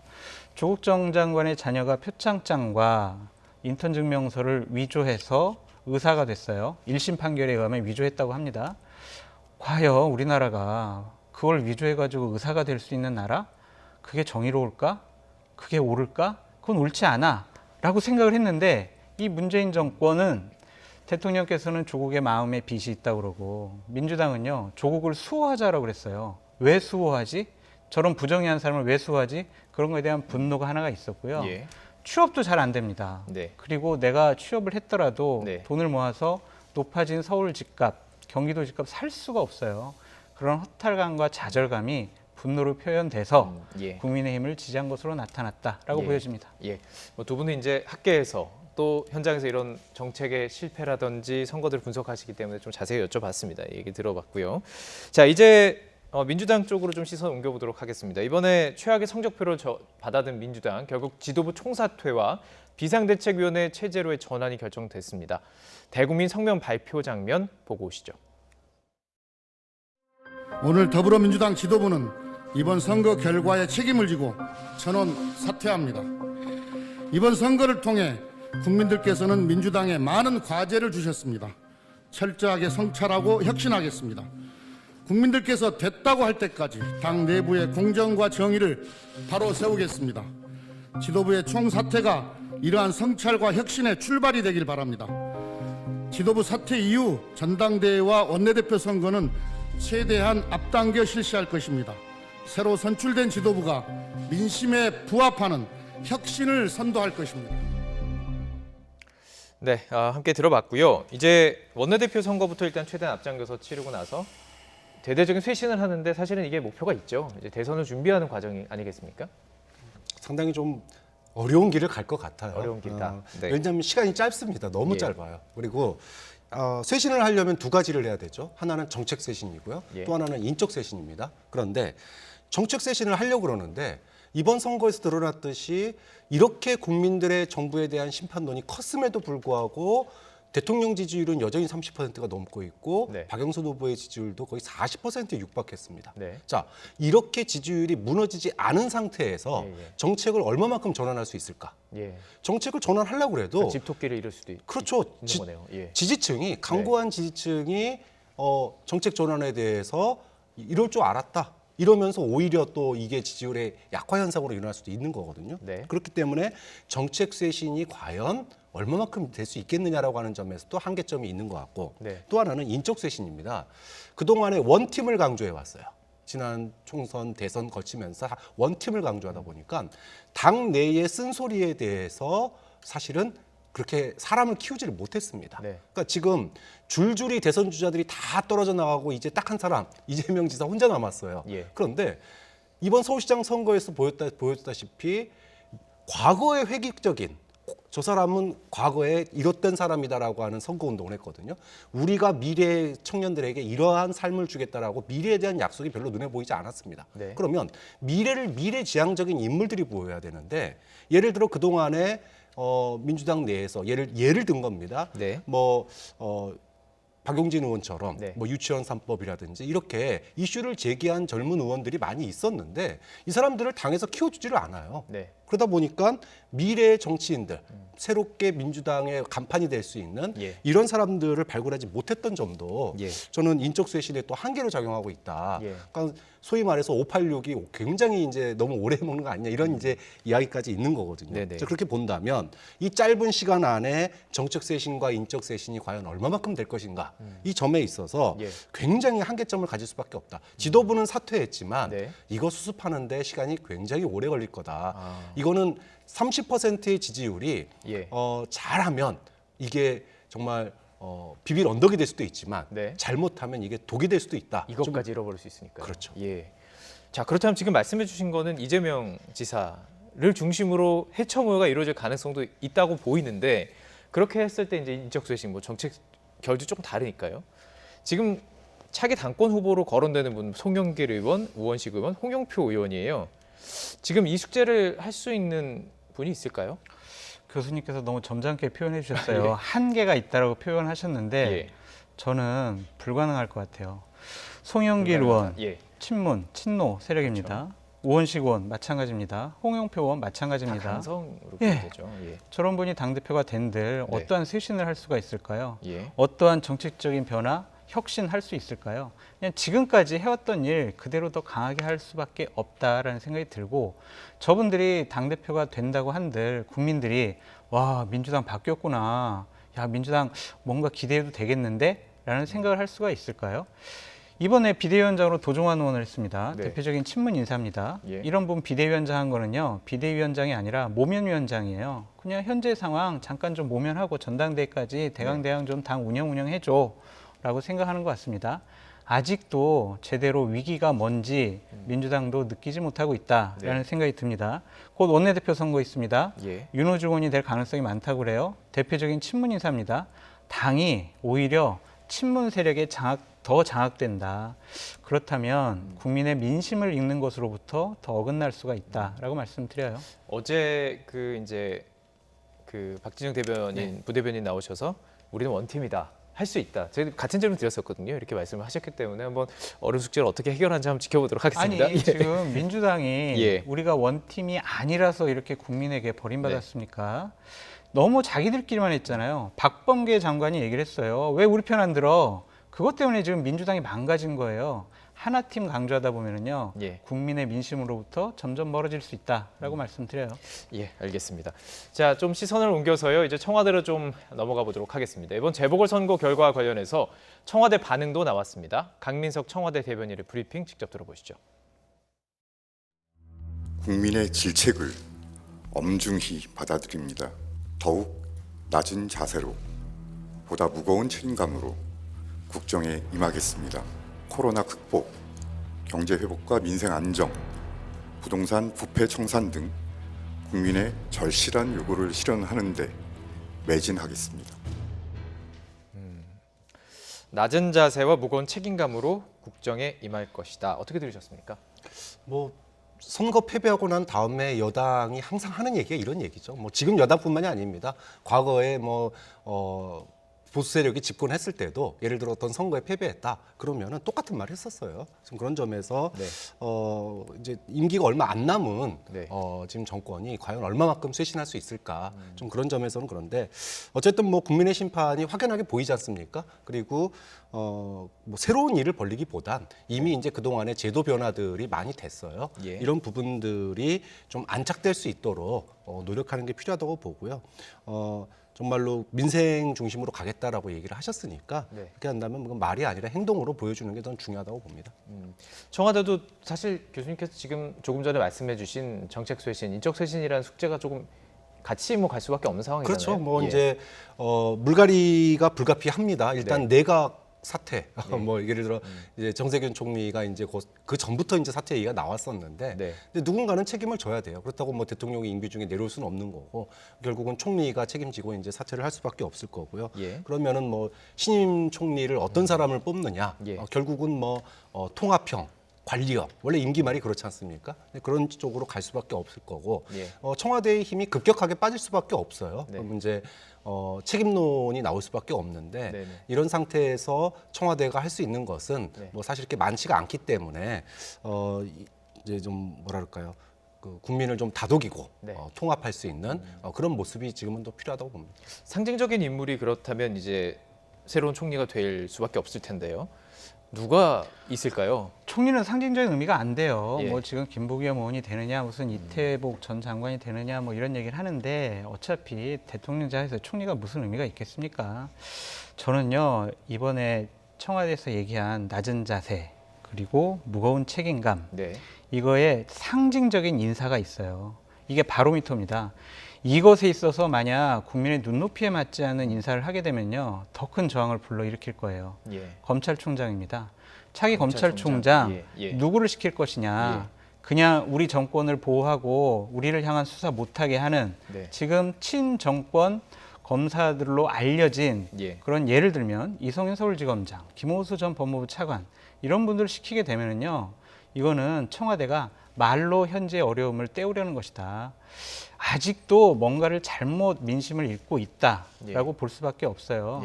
국무총리보다 저는 차기 검찰총장을 누구 시키느냐가 이 정부의 진정성을 알 수 있는 바로미터다라고 말씀드립니다. 위기지만 또 기회가 될 수도 있고요. 이런 과정 속에서 어떻게 될지도 지금 관심 갖고 지켜보도록 하겠습니다. 정책 방향은 어떨까요? 지금 부동산 정책도 이사 대책부터 밀고 나가야 되는 부분이 참 많은데요. 사실 이제 그 부동산 정책의 핵심이 수도권 아닙니까? 근데 서울에서 지금 현재 문재인 정부의 부동산 정책과 상당히 이제 이 대리되어 있는 사람이 시장이 됐단 말이에요. 이거를 갖다가 그러면 어떻게 풀어 나갈 것인가? 일단은 지금 서로가 좀 뭐랄까 명분 쌓기용 발언들을 지금 내놓고 있는데 견제용 발언들도 나오고 있고요. 저는 여당이 박영선 후보가 얘기했던 수준 정도까지는 좀 어느 정도 조정을 좀 해서 네네. 새로운 시장과 머리를 맞대고 말 그대로 부동산 분야에 있어서의 협치를 이번에는 좀 해야 되지 않느냐. 예. 과거에 자신들이 정권을 잡았을 때 의회의 다수를 장악하고 있는 사람들이 협조해주지 못해서 지금 우리가 개혁을 못하고 있습니다라고 얘기를 했다면 이번 민심에 수긍한다면 오세훈 시장이 주장했던 뭐 거기까지는 안 가더라도 네네. 최소한 박영선 후보가 약속했던 예를 들어 35층에 대한 일부 조정, 네. 그다음에 뭐 재산세에 대한 일부 조정, 캡을 씌우는 그렇죠. 예. 뭐 이런 정도의 부분들에 대해서는 네. 오세훈 시장과 좀 협치를 해서 예. 일정 정도 국민들의 그런 부동산 민심에 대한 요구를 반영하는 그런 노력이 필요하지 않을까. 근데 그 부분마저 하지 않는다 그러면은 말 그대로 이제 1년 뒤에 또 지방선거거든요. 그럼 오 시장의 발언은 뻔합니다. 내가 하려고 그랬는데 안 도와줬다. 그러면은 지방의회 권력을 갖다가 바꿔달라. 네. 이렇게 얘기할 텐데 예. 그때 가서 또 무슨 말 할 겁니까? 좀 그런 점에 있어서는 미세 조정이 필요하지 않을까 싶습니다. 그렇습니다. 미세 조정이 필요한 이런 부분들이 이제 선거 이후에 관심 가져 좀 지켜볼 필요가 있을 것 같습니다. 국민의힘 상황을 조금 살펴볼 필요가 있을 것 같은데요. 오늘 어제 있었던 거죠. 개표 상황실에서 폭행 사건이 발생했어요. 이게 어떻게 된 개요를 좀 말씀해 주시죠. 그러니까 송원석 이제 김종인 위원장 비서실장이 네. 이제 개표 상황을 보려고 상황실에 갔어요. 네. 자기 자리가 없답니다. 그래서 이제 당직자를 불러서 왜 내 자리가 없어? 그랬더니 아니 뭐 다른 분들 많이 앉으셨습니다. 그럼 저희가 하나 자리 마련할게요. 그래서 앉혔습니다. 그런데 갑자기 나경원 의원이 들어왔어요. 한 자리씩 옆으로 다 밀렸습니다. 그러니까 송원석 비서실장은 다시 자리에서 일어나가지고 의자가 없어요. 그래가지고 화를 냈다. 그래서 좀 욕설과 예. 좀 발로 찼다, 폭행이 있었다라는 정강이를 건데. 찼다는 게 맞습니까? 그렇게 예. 저는 또 들었어요. 예. 벌써 나사가 빠졌어요. 예. 어떻게 이런 일을 할 수가 있을까라는 생각이 듭니다. 기본적으로 자꾸 저런 일이 또 서서히 나오기 시작을 하면 국민들이 야 역시 국민의힘 안 되네. 그런 생각을 할 거예요. 근데 다행히도 송원석 비서실장이 오늘 진정성 어린 사과의 말을 했고 네. 국민의힘에 있는 사무처 당직자들이 흔쾌하게 받아들였습니다. 예. 그럼에도 불구하고 저런 짓을 하면 안 된다라고 말씀드립니다. 예. 당직 하시면서 이런 일들이 있었나요, 정도? 얘기만 들었습니다. 얘기만 들었습니다. 예. 예, 알겠습니다. 자, 곽상도 의원 얘기도 좀 해봐야 될 것 같은데요. 대구시 지역구 의원이잖아요. 물론 뭐 거주가 꼭 대구에 해야 된다는 건 아니지만 서울시에서 투표를 했습니다. 이것도 논란이 좀 되고 있는 거죠? 네, 뭐 본인 해명은 개인적인 사정으로 2달 전에 잠깐 주소를 옮겼다가 다시 이제 이전할 거다 이렇게 얘기를 했는데 네. 이번 이제 서울시장 이제 투표에 동료 문자를 보내면서 인증샷을 했어요. 네. 그런데 아니 대구의 국회의원이 왜 서울에 주소가 있느냐 이런 이제 논란이 나온 거죠. 사실 이게 지역에 있는 의원들이 가족들은 다 서울에 살고 네. 그다음에 지역에 본인만 내려와 가지고 며칠 활동하다 올라가고 이런 지역구 의원들 굉장히 많거든요. 예. 정말로 지역과 함께하는 국회의원이라고 하는 예. 그런 이미지와 다르게 뭐라 그럴까요? 가족들은 다 서울에 보내고 그것도 강남권에 예. 이렇게 땅 집 있으면서 예. 이러면 이거야말로 내로남불 아닙니까? 그런 점에서 눈살을 좀 찌푸리게 하는 그런 대목일 수밖에 없을 것 같아요. 예. 그래서일까요? 김종인 국민의힘 비상대책위원장 이제 일을 다 마치고 이제 자연인으로 돌아간다고 밝혔는데요. 쓴소리를 조금 뱉었습니다. 저희가 녹취가 준비된 대로 이 부분은 좀 듣고 갔으면 좋을 것 같은데요. 예, 김종인 위원장이 이런 것들 다 의식했던 것으로 보이죠. 한번 들어보도록 하겠습니다. 함께 들어보시죠. 개혁의 고삐를 늦춘다면 당은 다시 사분오열하고 정권 교체와 민생 회복을 이룩할 천재일보의 기회는 소멸될 것입니다. 대의보다 소의, 책임보다 변명, 자강보다 외풍, 내실보다 명분에 치중하는 정당에는 미래가 없습니다. 부디 국민의힘이 더 많이, 더 빨리, 그리고 더 결정적으로 변화하여 국민의 마음에 더욱 깊숙이 다가갈 수 있기를 간절히 소원합니다. 저는 이제 자연인의 한 사람으로 돌아갑니다. 국민의 일원으로 할 수 있는 일을 하겠습니다. 좀 평소 때는 사실 약간 발음이 약간 이렇게 명확하지 않으신데 마지막 이렇게 하는 얘기를 정확히 좀 들렸어요. 네. 하고 싶은 얘기들을 좀 힘줘 담는 느낌이었거든요. 어떻게 네. 되셨습니까? 하고 싶은 말씀 많으셨을 텐데 예. 정말 잘하셨다. 본인에게 맡겨진 역할의 120%를 했다라고 말씀드리고 싶습니다. 김종인 위원장의 공헌은요, 절대적이라는 표현을 쓰고 싶습니다. 저분 안 계셨으면은요, 벌써 국민의힘 이번 선거 국민의힘 후보가 치르지도 못했을 거예요. 네. 안철수 후보가 될 가능성이 높았습니다. 네.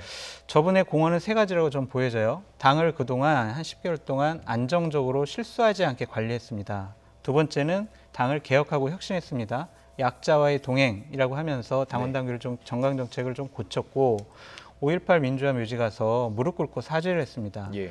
이런 것들은 정말 진정성 있지 않은 모습이면 이런 거 못해요. 이런 걸 해냈다라는 것이고 세 번째로는 뚝심 있게 오세훈 후보를 지켰어요. 네. 그래서 결국에는 국민의힘 후보를 당선까지 시켰습니다. 예. 저번에 저런 뚝심과 정치적인 판단력이 아니었으면 예. 못했을 것이다. 국민의힘과 야권 지지자들은 김종인 위원장에게 상당히 고맙고 감사해야 된다라고 말씀드립니다. 예. 그렇다면 국민의힘 의원들 기존에 있었던 어떻게 보면 조금 파워를 가지고 있었던 당내에서 가지고 있던 의원들의 좀 반응이라든지 생각은 또 다를 것도 같은데요. 근데 뭐 꼭 그렇지만은 않은 것 같아요. 예, 뭐 예. 대구 쪽에 있는 야당 인사를 만나봤는데 예. 2달 전까지만 해도 그렇게 김종인 비대위원장 욕을 했답니다. 왜 안철수 갖고 단일화 지금 못하게 하느냐. 예. 그런데 이번에 놀랬다. 이렇게까지 될 줄 몰랐다. 네. 이런 반응이에요. 예. 그러니까 지금 김종인 비대위원장에 대한 지금 이제 국민의힘 분위기를 갖다가 단적으로 보여주는 것 같습니다. 네. 근데 중요한 건 그동안에 김종인 비대위원장이 사실 혼자서 좌양좌했거든요. 예. 그럼 국민의힘이 얼마만큼 따라갔느냐, 김종인 위원장의 요구를. 좀 그런 점에 있어서는 부족한 게 사실이에요. 네. 좀 앞으로 네. 소위 국민의힘이 플랫폼이 돼서 다음 정권을 창출을 하려면 네. 정말로 김종인 위원장 말한 대로 이건 지금 국민의힘이 잘해서 이긴 게 아니거든요. 예. 그렇다면 국민의힘이 기존에 어떻게 보면은 좀 수구 보수 이미지, 네. 그다음 뭐 예를 들어 5.18에 대해서 망언을 한다던가 그랬던 이미지들 또는 좀 뭐랄까 부자당, 웰빙당 그런 이미지들 예. 그리고 이런 부분들에 대해서 이제 어떻게 쇄신하느냐가 굉장히 중요한 관건이다. 아까 뭐 송의원이나 곽상도 의원처럼 이런 행동들이 앞으로 계속 일어난다 그러면 네. 바로 또 국민은 돌아설 거거든요. 그렇게 되면 예. 아마도 제3세력의 등장이 또 불가피해질 겁니다. 예. 그런 점에서 김종인 비대위원장이 국민의힘에 경고한 거다. 예. 내 말 이제까지 그렇게 했는데 내 말이 맞지. 만약에 너네 안 바뀌면 네. 나 저기 될 수도 있다. 그렇죠. 나 이제 예. 제3지대로 갈 수도 있어. 예. 이렇게 사실상 마지막 경고한 거다. 이렇게 예. 보는 게 맞는 것 같아요. 자, 그렇다면 이제 마찬가지입니다. 이제 국민의힘도 차기 대선을 준비해야 하고 지금 이런 경고 위에서 잘하느냐 못하느냐는 이제 차기 당권이 또 중요한 것이고요. 어떻게 조언하시겠습니까? 설명해 드릴게요. 예. 지금 저는 국민의힘이 위기가 시작됐다. 위기가 시작됐다. 예. 예. 지금 상당한 시험대에 올랐다라고 말씀드려요. 예. 그 위기와 시험대의 원인은 두 가지입니다. 하나는 이제 곧 원내대표 선거와 당대표 선거가 있어요. 김종인이라는 카리스마 있고 정치력 있는 구심점이 사라졌습니다. 당권에 원내대표직에 관심 있는 사람들이 서로 상당한 많은 갈등을 불러일으킬 거예요. 그러면서 자기가 당대표 돼야 된다, 원내대표 돼야 된다고 하면서 내부적인 혼란감이 상당히 심할 겁니다. 그걸 정리해 줄 사람이 없어요. 네. 싸움과 혼란만 계속 국민 앞에 드러낼 겁니다. 네네. 이런 것이 하나의 큰 문제고 또 하나는 국민의힘 안에 경쟁력 있고 의미 있는 지지율을 가진 대권 후보가 없어요. 그렇죠. 예. 곧 이제 대선을 치러야 될 정당입니다. 근데 대권 후보가 없어요. 그러면은 대선 지금 가는 길에 네. 하나의 종속 변수가 될 수밖에 없다. 네. 원내대표, 당대표 모두 자, 다음번 대선에 제가 디딤돌이 되겠습니다라는 것과 네. 자, 윤석열 총장을 우리가 잘 관리하고 우리 국민의힘으로 견인해 내겠습니다라고 네. 하면서 윤석열 얘기를 할 거예요. 예. 그러면은 국민의힘은 윤석열 블랙홀에 빠질 가능성이 높다. 대권 후보가 없는 당의 비애를 네. 앞으로 계속 느낄 수밖에 없다라고 네. 말씀드려요. 그렇다면 안철수 대표, 국민의당 어떻게 될까요? 합당 얘기도 지금 관심사가 됐어요. 왜냐하면 선거 과정 속에서 안철수 대표가 역할을 많이 했거든요. 예. 저는 안철수 대표가 선거 때까지는 역할을 굉장히 크게 한 것 같아요. 예. 정말 말 그대로 예. 불쏘시개 이상의 역할을 저는 해냈다고 봅니다. 예. 그런데 이제 문제는 과연 이제 합당을 했을 때 네. 기댈 수 있는 그 롤, 역할이 뭐냐라는 거죠. 그 역할이 과연 이제 새로운 그 국민의힘 지도부가 네. 안철수 전 대표에 대한 역할, 그러니까 소위 말해서 중도층과의 외연 확대에서 어떤 역할을 맡길 것인가, 과연 역할이 있을까? 네. 아까도 말씀했지만 전부 다 이제는 윤석열 전 총장만 바라보는 예. 그런 상황이 될 텐데 그러면은 정말 중요한 역할을 또는 차기 대권 후보로까지 더 벌다듬할 수 있는 역할을 맡길 수 있을 것인가? 저 그렇게 본다면은 예. 쉽지 않을 거라고 보거든요. 그런 점에 있어서 안철수 후보가 다시 튕겨져 나올 수도 있는 가능성도 또 있어요. 예. 좀 그런 점에서 앞으로 지금 여권 내의 국민의힘 내부의 역학관계가 네. 상당히 좀 눈여겨봐야 되는데 네. 안철수 후보가 계속 과연 어떤 역할을 맡을 것인지 이 부분에 좀 관심을 갖고 보면 될 것 같습니다. 이 앞 조금만 예. 설명해 예. 드릴게요. 안철수 대표 같은 경우에는 빨리 국민의힘에 입당이나 합당하려고 할 거예요. 네. 그래서 본인이 예를 들면 전당대회 때 당대표 선거를 나가거나 아니면 빨리 착근해서 대선 후보의 길을 가고 싶어 할 겁니다. 네. 국민의힘 분위기는 좀 달라요. 예. 아니 우리가 지금 비상대책위원회의 권한대행 체제다. 다음번 전당대회 때 정통성 있는 당대표가 들어와서 네. 그때 이 합당이라는 중요한 문제를 결정해야지 예. 지금 우리가 권한대행 지금 제대로 된 전통성이 없는 우리 지도부가 이거는 결정 못하겠다라고 예. 하면서 예. 시간을 질질 끌 가능성이 있어요. 그래서 한 두 달 정도는 안철수 대표가 외곽에서 빨리 합당합시다라고 소리치고 국민의힘은 좀 천천히 합시다라고 네. 신경전이 벌어질 가능성이 높다라고 전망해 드립니다. 예. 그러니까 지금 이제 압승 이후에 과제와 또는 위기 이런 것들이 각 당에 지금 주어진 겁니다. 이것들을 참 유의 깊게 좀 지켜볼 필요가 있을 것 같고요. 자, 이제 시선을 좀 서울시로 옮겨보도록 하겠습니다. 오세훈 신임 서울시장 취임 첫날 공식 업무를 바로 시작을 했습니다. 첫 출근하면서 메시지를 던졌는데요. 조금은 이렇게 낮은 자세를 좀 보여줬는데요. 그 녹취 함께 들어보고 계속 이야기 나눠가도록 하겠습니다. 제가 속한 정당이 워낙 소수 정당이기 때문에 사실 시의회의 전폭적인 지지가 없이는 어떤 일도 원활하게 하기가 사실 솔직히 말씀드려서 쉽지 않은 그런 상황입니다. 그 부분에 대해서 아마 걱정을 하시고 염려를 하시는 눈으로 지켜보실 거라고 생각을 합니다. 큰 도움, 지도 편달 부탁드리겠고요. 제가 정말 잘 모시겠습니다. 예, 고맙습니다. 그걸 잘 조이롭게 잘 이루어서 천만 서울 시민을 바라보고 또 시민만을 생각하면서 협력과 협치를 했으면 합니다. 네, 저희가 발언을 정리를 했는데요. 지금 민주당이 서울시의회 101석, 정원이 109석이죠. 그러니까 압도적으로 지금 의회를 차지하고 있기 때문에 공약을 사실 실천하려면은 절대적인 지지가 필요한 거예요.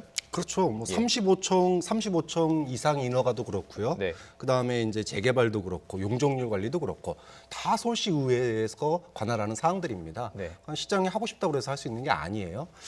자, 그렇다 보니까 오세훈 시장이 첫 행보로 찾아가서 도와달라 이렇게 이제 읍소를 했습니다. 그러니까 이제 명분 쌓기에 들어간 거예요, 오 시장은요. 네.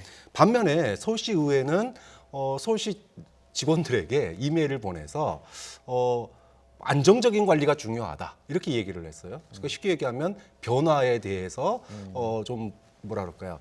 새로운 변화 시도에 대해서 부정하는 듯한 이메일을 보냈단 말이에요. 네. 그러니까 벌써 견제구에 들어간 겁니다. 자, 그러면 과연 누가 민심의 판단을 받을 것인가? 네네. 저는 지는 쪽이 이기는 거라고 봐요. 지는 쪽이 이긴다. 이기는 거라. 예.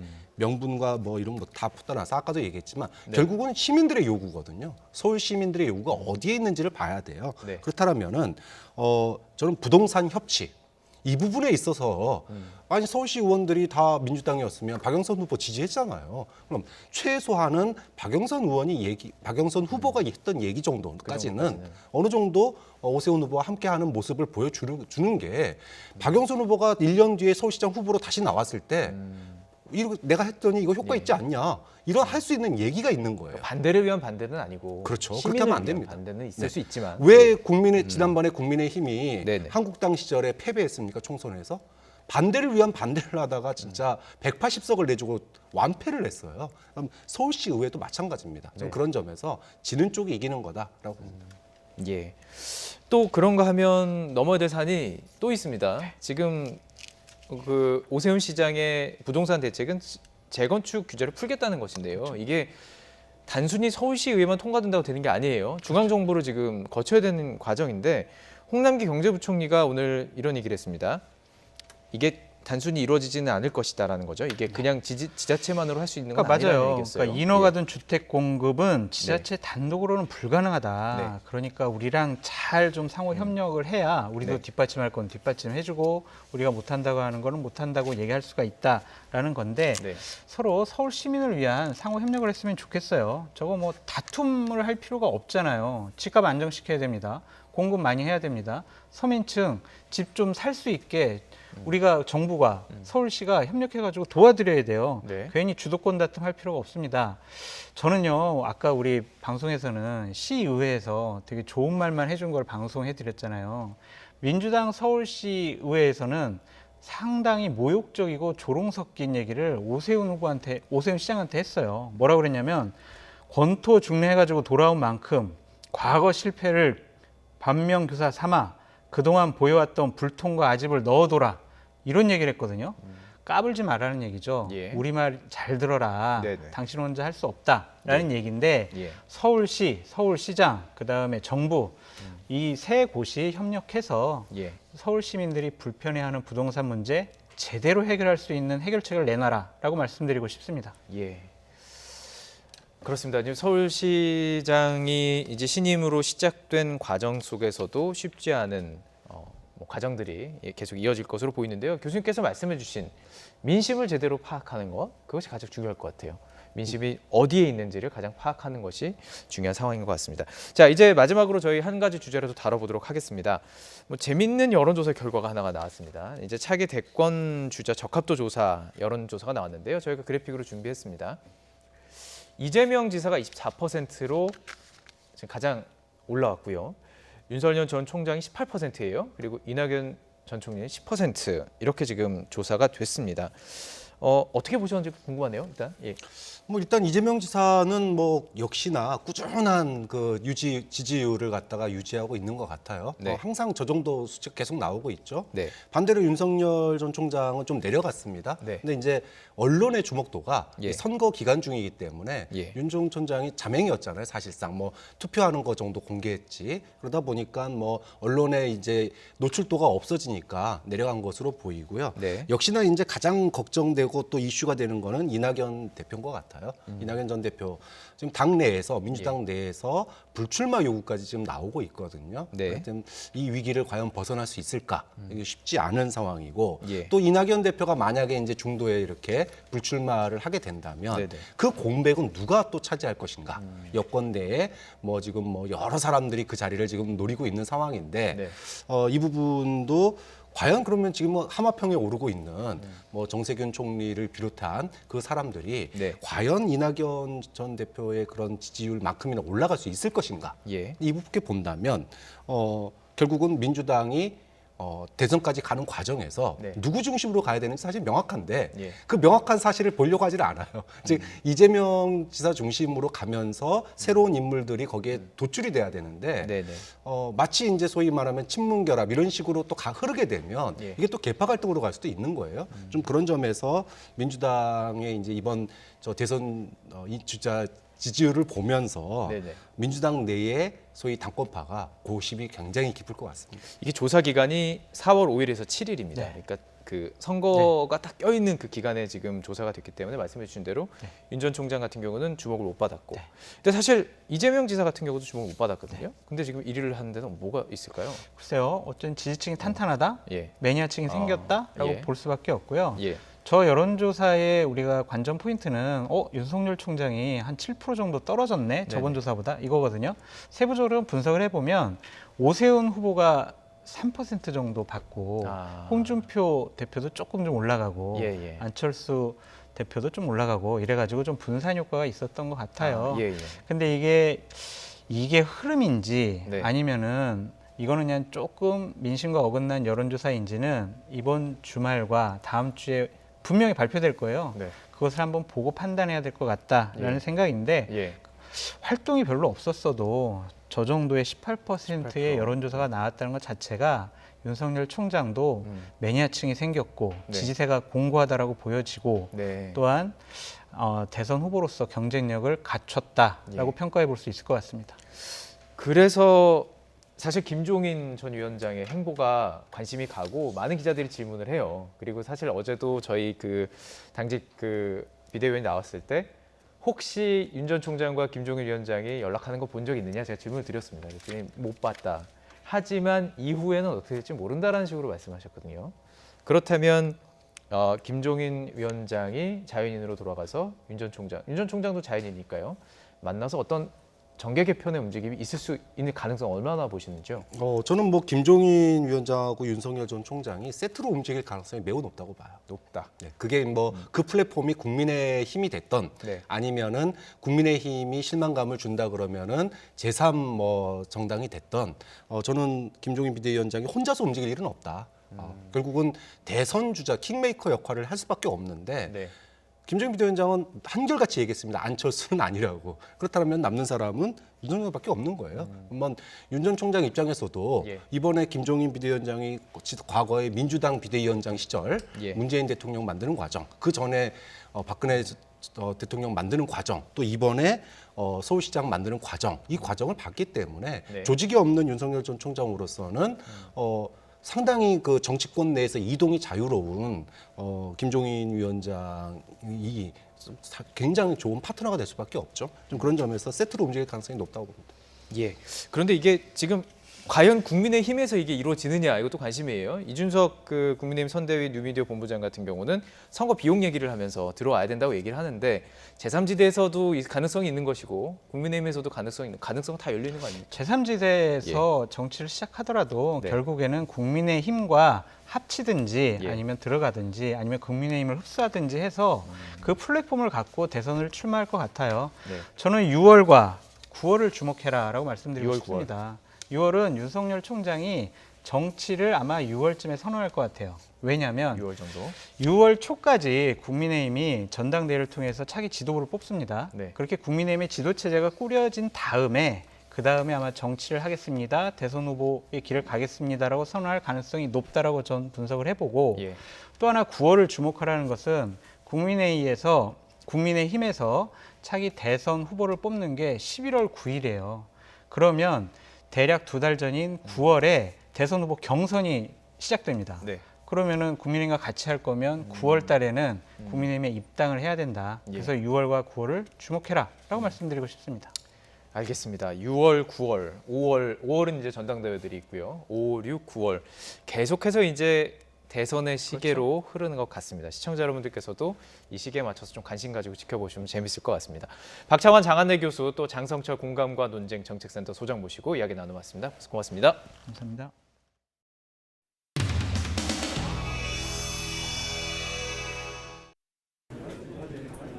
후보님 결과 발표 직후에 5초 정도 눈 감고 생각하시던데 어떤 생각 드셨어요? 여러 가지 생각을 했습니다. 긴 경선 기간과 단일화 기간과 정말 짧은 시간에 많은 생각이 머릿속으로 스쳐 지나가서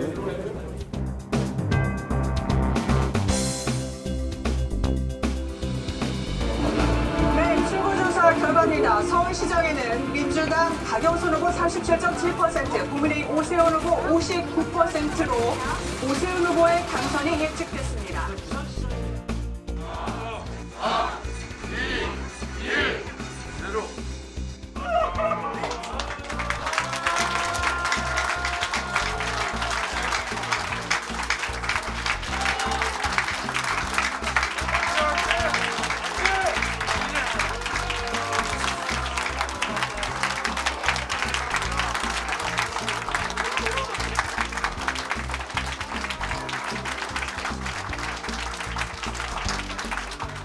아무튼 서울 시민 여러분에게 감사의 말씀을 다시 한번 드립니다.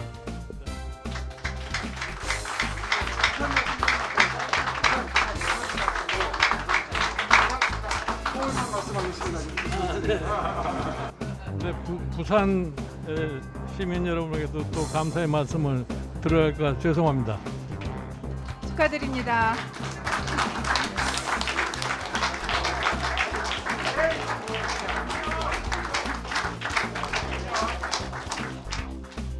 치열하게 함께 경쟁에 임해주신 박영선 후보께 심심한 위로의 말씀과 함께 감사의 말씀을 드립니다.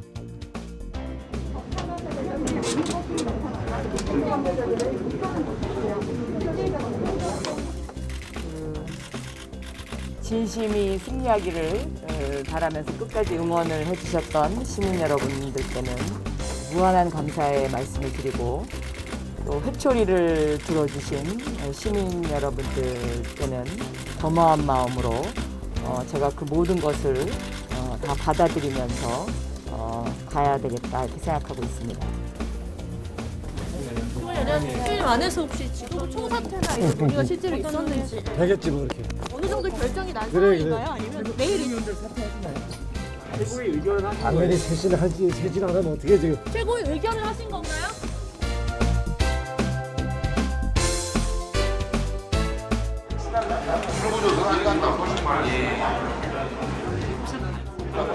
민주당 주제를 같이 했어요. 현장 반장할 때 새내기 민심에 손 들어가는 거 아니에요. 우리가 너무 파도 작업하면 안 되고. 내일 메시지 관리가 되게 중요합니다. 준비 제대로 한 거는 그쪽에서 반대쪽에서는 이를 갈고 준비해서 다시 역공에 들어오니까. 이벤트를 준비하면서 가봐야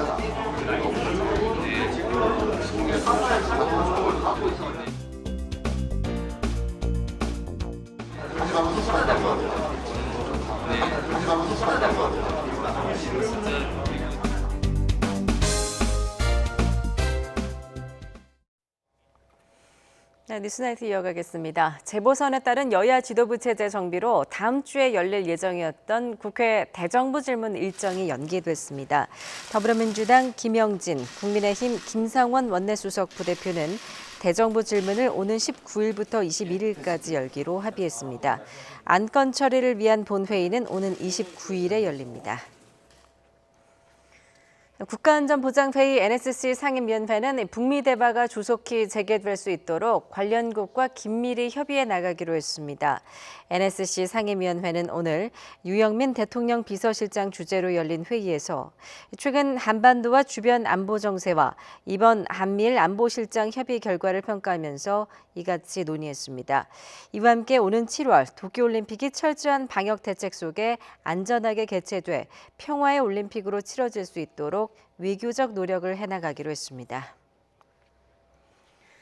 코로나19의 영향으로 지난해 소비 지출이 역대 가장 큰 폭으로 줄었는데요. 소득이 가장 높은 5분위 가구의 월 평균 지출은 하위 1분위 가구보다 4배 가까이나 많았습니다. 오인석 기자입니다. 코로나19 영향으로 지난해 가구당 월 평균 소비 지출은 240만 원에 그쳤습니다. 1년 전보다 2.3%, 물가 상승을 고려하면 2.8%가 줄었습니다. 관련 통계를 작성한 2006년 이후 가장 큰 감소율입니다. 오락 문화 지출이 가장 크게 줄었고 교육과 의류 신발, 음식 숙박 순으로 감소했습니다. 2차 재난지원금에 통신비 지원이 포함되면서 통신 지출도 2.6% 줄었습니다. 반면 식료품과 비주류 음료 지출은 1년 전보다 14.6%가 증가해 역대 최대 증가율을 나타냈습니다. 코로나19 이후 집밥 수요가 늘어난 가운데 식품 물가 상승도 영향을 끼쳤습니다. 가구원 수별로는 1인 가구의 월 평균 소비 지출이 가장 큰 폭으로 감소했는데 교통 지출은 크게 줄고 식료품과 비주류 음료 지출은 늘었습니다. 1인 가구는 주거수도 광렬이 19.5%로 가장 높고 4인 가구와 5인 이상 가구는 교육비 지출이 각각 12.2%, 13.4%로 상대적으로 높게 나타났습니다. 가구별 소득 수준에 따라 소비 지출 규모는 크게 달랐습니다. 소득 하위 20% 가구는 월 평균 105만 8천 원을 쓴 반면 소득 상위 20% 가구는 약 4배에 달하는 421만 원을 지출했습니다.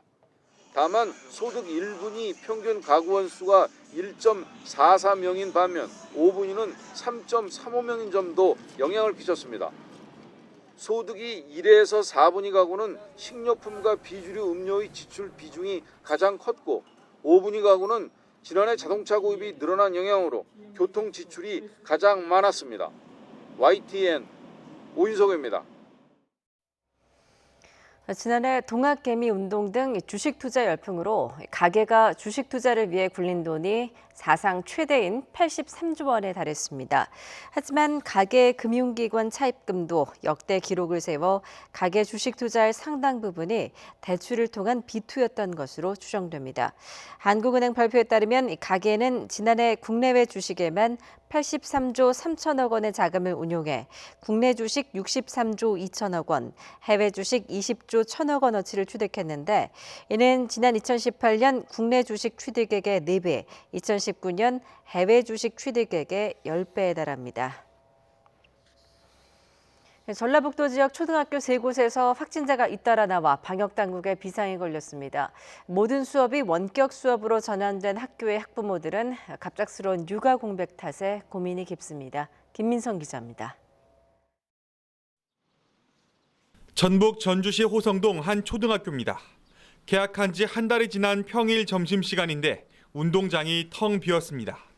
학생과 교사 등 두 자릿수 집단 감염이 확인된 탓입니다. 학생들은 전수검사 이후 등교를 중단했고 역학조사 결과에 따라 3명 중 1명꼴로 자가격리에 들어갔습니다. 일부 학년에서만 확진자가 나왔지만 학교와 방역당국은 모든 수업을 원격으로 전환하기로 했습니다. 별안간 찾아온 마치 방학과도 같은 육아 절벽. 학부모들은 집에 남을 자녀들이 걱정입니다. 방학 때는 그래도 방과후라 됐는데 지금 방과후도 아무것도 못하니까. 원격 수업하고 집에서 있어야죠. 학원도 이제 지금 당분간은 못 다니고 하니까. 불안감 같은 건 좀 없으세요? 그러니까 집에만 있어야죠 이제. 커지지 않도록. 관련 확진자가 나온 전북 도내 초등학교는 전주에 2곳, 진안에 1곳입니다. 방역당국은 방과 후 수업 등을 통해 이들 학교로 코로나19가 확산한 것으로 보고 있습니다. 이처럼 학교 안 감염이 지역사회로 확산하면서 방역당국은 증상이 조금만 의심스럽더라도 반드시 진단검사를 받아달라고 당부했습니다.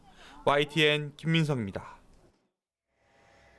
전염성이 더 강하고 치명률도 더 높은 것으로 알려진 영국발 변이 코로나19 바이러스가 미국에서 가장 지배적인 종이 됐다는 미국 보건당국의 진단이 나왔습니다. 김진호 기자입니다.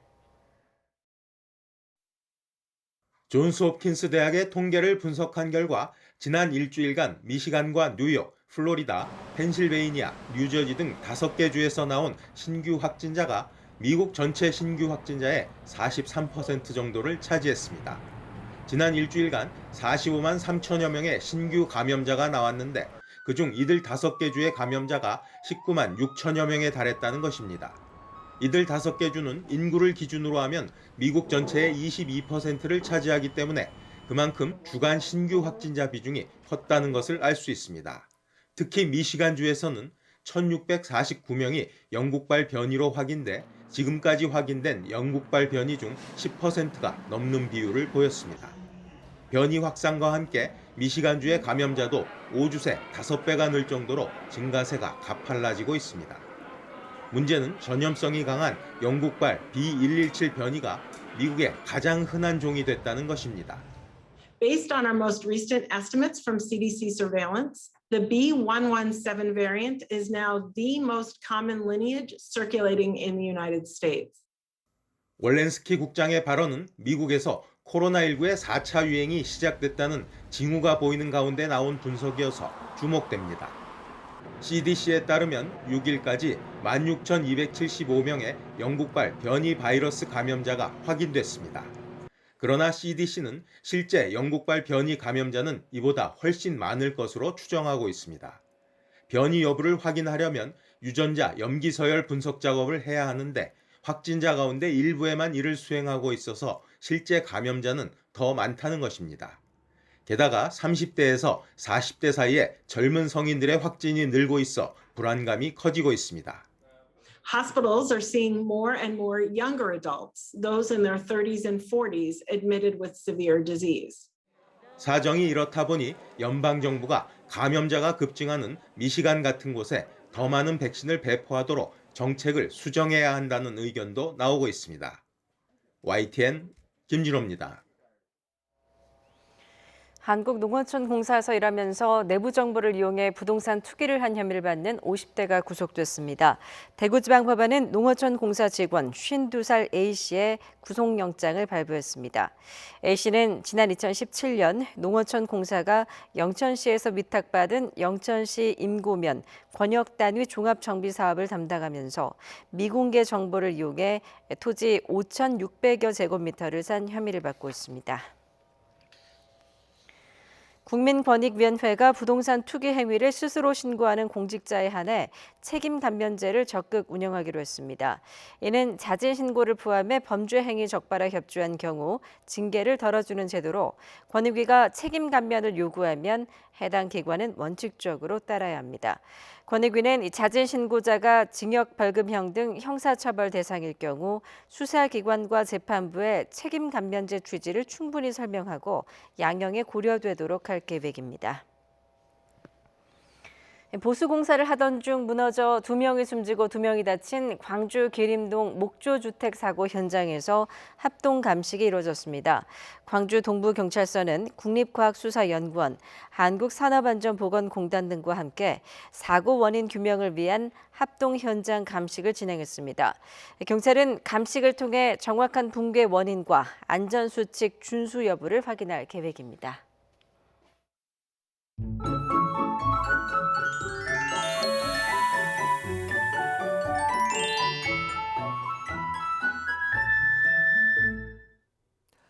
내일도 서쪽 지방은 봄 기운이 물씬 풍기겠습니다. 하늘도 맑고 기온도 크게 오를 것으로 보이는데 우선 내일 서울 아침 기온이 7도, 대전 4도, 광주 6도, 부산 9도로 아침에는 오늘과 비슷하거나 조금 낮아 다소 쌀쌀하겠고 한낮에는 서울 기온이 18도, 대전 19도, 광주 20도까지 오르는 등 서쪽 지방은 오늘만큼 포근하겠습니다. 반면 속초 11도, 대구 14도에 머무는 등 동쪽 지방은 오늘보다 3도에서 8도가량 낮아 선선하겠습니다. 또 동해안에는 새벽부터 오전 사이 약하게 비가 내리거나 빗방울이 조금 떨어지는 곳이 있겠고 영남 해안에는 바람이 강하게 불겠습니다. 내륙 지방은 곳곳에 건조주의보가 발효 중인 가운데 대기가 더욱 메마르겠습니다. 불이 날 가능성이 높은 만큼 화재 예방에 더욱 신경 써주시기 바랍니다. 이번 주말에는 모처럼 맑고 포근한 날씨가 이어질 전망입니다. 날씨 정보였습니다. 뉴스나이트를 마치겠습니다. 시청해주신 여러분 고맙습니다.